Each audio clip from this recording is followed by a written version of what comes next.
கால்நடை நண்பர்கள் அனைவருக்கும் வணக்கம். நான் உங்கள் விகே. இன்னைக்கு இந்த வீடியோவில் எதை பற்றி நம்ம பார்க்க போகிறோம் அப்படின்னா, அதாவது மாட்டுக்கு சினை ஊசி போட்டதுக்கப்புறம் அந்த மாட்டை மேலே உயர்த்தி கட்டணும். அதாவது மாட்டை கீழே படுக்க விடாமல் மாட்டை உயர்த்தி மேலே நம்ம கட்டினோம் அப்படின்னா மாடு படுக்காது, மாடு நின்றுக்கிட்டே இருக்கும். அப்படி மாடு சினை ஊசி போட்டதுக்கப்புறம் மேலே உயர்த்தி கட்டுறோம், மாடு கீழே படுக்காமல் நின்றுக்கிட்டே இருக்குது. அப்படிங்கிறப்ப அந்த மாடு சினை பிடிக்கும் அப்படின்னு ஒரு பக்கம் சொல்கிறாங்க. இன்னொரு பக்கம் என்ன சொல்கிறாங்க அப்படின்னா, அதாவது மாட்டை அப்படி உயர்த்தி கட்டக்கூடாது அப்படிங்கிறாங்க. அதாவது ஃபஸ்ட்டு மாட்டுக்கு சினை ஊசி போட்டோம் அப்படின்னா மாட்டை உயர்த்தி கட்டலாமா கட்டக்கூடாதா அப்படிங்கிற பற்றி தான் இன்றைக்கி இந்த வீடியோவில் ஒரு முழு விளக்கத்தோடு நான் உங்களுக்கு சொல்ல போகிறேன்.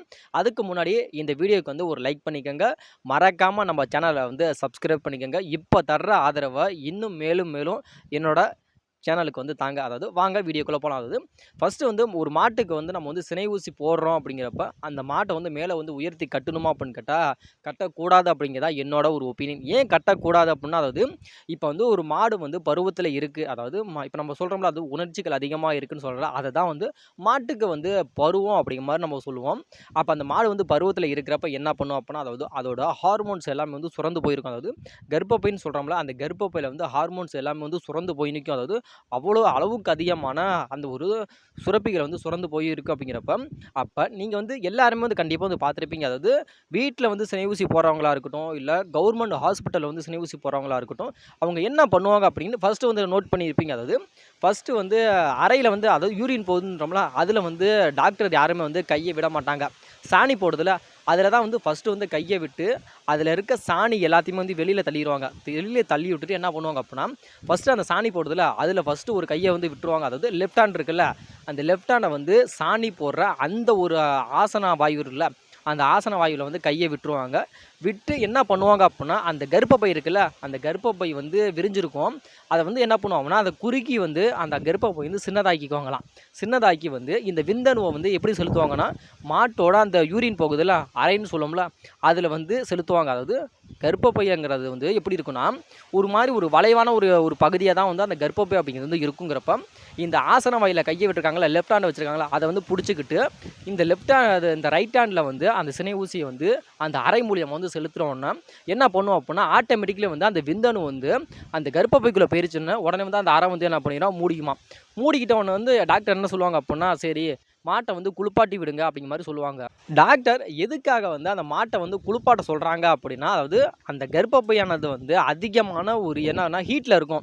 இந்த விந்தணு போகிறப்போ அதோட குளிர்ச்சிக்கும் இதோட ஹீட்டுக்கு ரொம்ப ஹீட் ஆகும். அப்படிங்கிறக்காக நம்ம குளிர்ச்சியான தண்ணீரை மாட்டை குளிப்பாட்டி விடணுமா. அப்படி மாட்டை நீங்கள் குளிப்பாட்ட முடியல அப்படின்னாலும் அந்த அறைன்னு சொல்லுவோம்ல, யூரின் போகுதுல, அந்த அறையாவது நல்ல கூலிங்கான தண்ணியில் நீங்கள் நினச்சி விடுங்கன்னு சொல்லுவாங்கள்ல. அப்போ தான் அந்த ஹீட் அப்படிங்கிறது குறைஞ்சி இந்த கூலிங்கான ஒரு டெம்பரேச்சர் அங்கே நிலவுச்சு அப்படிங்கிறப்ப அந்த மாடு ஆரோக்கியமாக இருக்கும். அதனால தான் சில பேர்த்துக்கு மாடு சினை ஊசி போட என்ன ஆகும்னா வெட்டை பிடிச்சிக்குன்னு சொல்லுவாங்க. அதாவது மாடு வெட்டை பிடிச்சிக்கிச்சுன்னு சொல்லுவோம்ல, அதுக்கான காரணம் அதனால தான். அதனால் மாட்டை குளிர்ச்சியான ஒரு தண்ணியில் மாடு சினை ஊசி போட்டோம் ஃபஸ்ட்டு குளிப்பாட்டணும்.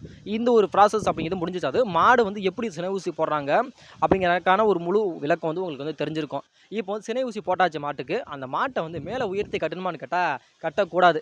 ஏன் கட்டக்கூடாதுன்னு சொல்ல, இப்போ நான் சொன்னேன்ல, மாடுக்கு சினை ஊசி போட்டுட்டோம் அப்படின்னாவே அந்த விந்தணு எல்லாமே அந்த கர்ப்பப்பைக்குள்ளே போயிருச்சுனாவே ஆட்டோமேட்டிக்கில் அந்த விந்தணு எல்லாமே கர்ப்பப்பைக்குள்ளே தான் இருக்கும். கர்ப்பப்பையானது முடிக்கும் பூட்டு மாதிரி. அதாவது இப்போ என்ன பண்ணுறோன்னா, பூட்டை நம்ம திறந்துட்டு அதை லாக் பண்ணிவிட்டு சாவியை பூட்டிட்டேன்னா ஆகணும், திறக்க முடியாது. சாவி இருந்தால் தான் திறக்க முடியும். அப்படிங்கிறப்ப அது எப்போ அது திறக்கும் அப்படின்னா, அந்த பருவங்கள் அப்படிங்கிறது வர்றப்போ மட்டுமே தான் அந்த கர்ப்பப்பையானது திறக்கும்.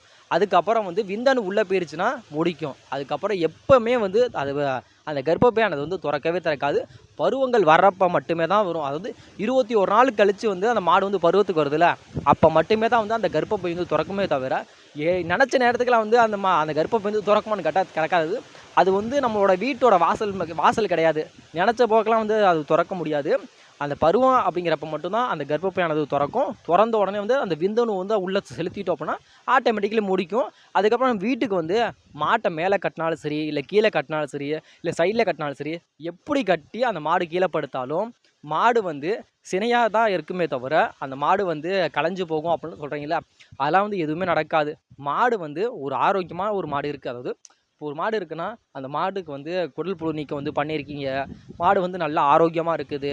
அந்த மாடுக்கு வந்து தேவையான சத்துக்களை வந்து கொடுத்துருக்கீங்க. கர்ப்பப்பை வந்து வளர்ச்சி இருக்குது அப்படிங்கிறப்ப அந்த மாட்டுக்கு நீங்கள் சினை ஊசி போட்டால் மட்டும் போதும். அந்த மாட்டை வந்து நீங்கள் மேலே கட்டுறீங்க கீழே கட்டுறீங்க அப்படின்னு எதுவுமே வந்து தேவையில்ல. மாடு வந்து ஒரு மாடு ஆரோக்கியமாக இருக்குது, நல்ல ஆக்டிவாக இருக்குது, அந்த மாடு இருக்குது, அந்த மாட்டோட கர்ப்பப்பை வந்து வளர்ச்சி அடைஞ்சிருக்குது, குடல் புழு நீக்கம் வந்து பண்ணியிருக்கீங்கன்னு ஒரு மாடு வந்து பர்ஃபெக்டாக இருக்குப்பா.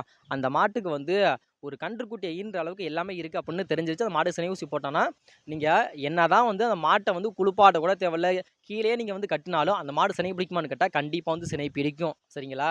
அதனால் மேலே கட்டினா தான் அந்த மாடு சினை பிடிக்கும், கீழே கட்டினா மாடு சினை பிடிக்காது. கீழே கட்டுறப்ப மாடு படுத்துச்சுன்னா அந்த நீங்கள் போட்டுட்டு வந்த விந்து எல்லாமே வந்து வெளியில் வந்துடும், அந்த மாடு சினை பிடிக்காது. அப்படிங்கிறதுலாம் மூட நம்பிக்கைகள். சரியா? அதெல்லாம் வந்து மூட நம்பிக்கை. அதுலேருந்து ஃபஸ்ட்டு வந்து வெளியில் வாங்க. அதாவது மாட்டை சினை ஊசி போட்டதுக்கப்புறம் வந்து மாட்டை வந்து உயர்த்தி கட்டுமான்னு கேட்டால் கட்டக்கூடாது. ஏன்னா மாட்டோட பருவம் அப்படிங்கிறது அப்படி தான். மாடு வந்து பருவத்தில் இருக்கிறப்ப அந்த கர்ப்பப்பை திறந்துருக்கும், நம்ம அந்த விந்தணுவை செலுத்திட்டோம் அப்படிங்கிறப்ப அந்த கர்ப்பப்பையானது வந்து மூடிக்கும். மாடு வந்து என்ன தான் கீழே படுத்தாலும் அந்த விந்தணு வந்து எல்லாமே வந்து வெளியில் வருமானு கேட்டால் கண்டிப்பாக வந்து வராது. அதனால் ஃபஸ்ட்டு வந்து மாட்டுக்கு சினை ஊசி போட்ட உடனே வந்து மாட்டை வந்து மேலே வந்து உயர்த்தி கட்டுறீங்கல்ல, அந்த ஒரு தவறுகளை வந்து யாருமே வந்து எக்காரணத்தை கொண்டும் இதுக்கப்புறம் வந்து பண்ணவே பண்ணாதீங்க. அது வந்து ஒரு மிகப்பெரிய ஒரு முட்டாள்தனமான ஒரு செயல். சரிங்களா? அதனால் யாருமே சினை ஊசி போட்டதுக்கப்புறம் மாட்டை மேலே உயர்த்தி கட்டாதீங்க. தனுவான இடத்துலையே நீங்கள் வந்து தாராளமாக வந்து கட்டலாம். அதாவது மாடு வந்து அப்போ நான் திரும்பி திரும்பி நான் சொல்கிறேன், அதாவது ஒரு மாடு வந்து ஆரோக்கியமாக இருக்குது அப்படின்னா அந்த மாடு வந்து சினை ஊசி போட்டிங்க அப்படின்னா அந்த மாட்டை வந்து எல்லாமே பண்ணியிருக்கீங்க அப்படின்னா சினை ஊசி போட்டிங்கன்னா கீழே கட்டாமையும் சரி மேலே கட்டினாலும் சரி அந்த மாடு வந்து சினை பிடிக்கும். ஒரு ஆரோக்கியமாக இருக்கிற மாடு, அந்த மாட்டுக்கு வந்து எதுவுமே பண்ணல அப்படிங்கிறப்ப அந்த மாடு வந்து மேலேயே கட்டினாலும் அந்த மாடு வந்து சினை பிடிக்காது. எனக்கு ஒரு கொஷின், அதுக்கான ஆன்சர் மட்டும் நீங்கள் வந்து பண்ணுங்க. அதாவது இப்போ வந்து மாடு வந்து சினை ஊசி போட்டு வந்து மேலே கட்டினா தான் வந்து அந்த மாடு வந்து சினை பிடிக்கும் அப்படின்னு சொல்கிறீங்களா? அப்படி மேலே கட்டுறவங்களோட மாடும் சில பேர்த்தோடது வந்து சினை பிடிக்காமல் போகுது. அதுக்கான காரணம் என்ன? ஏன்னா அது உங்களுக்கே தெரியாதனால அடுத்தவங்க சொல்கிறத வந்து என்றைக்கும் பின்பற்றாதீங்க. இந்த ஒரு வீடியோ வந்து உங்களுக்கு வந்து பிடிச்சிருந்துச்சு அப்படின்னா வீடியோக்கு லைக் பண்ணிட்டு நம்ம சேனலை மறக்காமல் சப்ஸ்கிரைப் பண்ணுங்கள்.